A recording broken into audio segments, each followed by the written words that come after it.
There is a man-made crisis on our border, and it's 100% caused by one person, Joe Biden. We know Biden's open borders and amnesty policies have created this crisis. Just look at the numbers.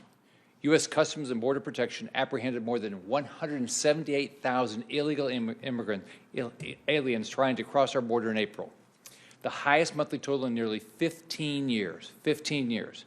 Biden's immigration policies are putting unaccompanied minors at risk of human trafficking, violence, sexual abuse, and separation from families.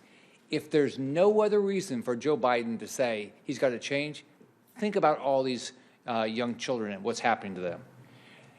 They're leading to an alarming increase in human trafficking and drug smuggling by cartels. This crisis is overwhelming our Border Patrol agents and taking them away from their critical duties. The cartels are taking full advantage of Biden's failures to secure the border.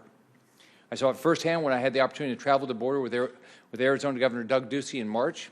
And what I saw was, if we took an aerial tour, you see a wall, oh, there's some nice openings for people to walk through. That's where the fences were supposed to go up, but they didn't put them up. The gates were supposed to go up. And then you saw the lights and camera because they said, oh, gosh, you should use technology. Well, the Biden administration won't electrify it. It doesn't make any sense.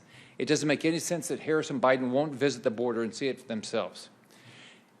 Kamala Harris could have walked to the border, walked to the Texas border in the time that she's been given the responsibility to solve this problem and not done anything. And she has no excuse. She's never gone down to the border. After I visited Arizona, Joe Biden said he would go down and see the crisis himself. Has he done it? Of course not. What's his excuse? He doesn't have any. Everyone outside of D.C. knows what this is. The mayors, law enforcement, and Customs and Border Protection agents on the front line know it's a crisis. The Biden administration should acknowledge it's a crisis and do something about it. I'm honored to be joined here today by individuals that some of them are dealing with this firsthand in their states. Democrats here in Washington have acknowledged the dire crisis we have. Tomorrow we're going to hear from DHS Secretary Mayorkas on the crisis. And by the way, when I spoke to him before his nomination, he promised me he would enforce all the laws.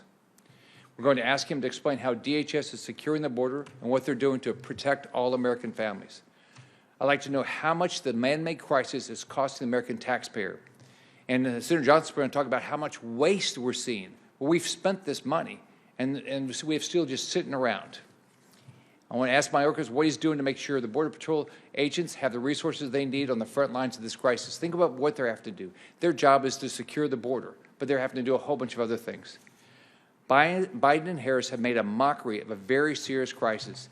Instead of taking action, they're playing like, oh, there's no crisis, nothing's happened here, and hiding the facts.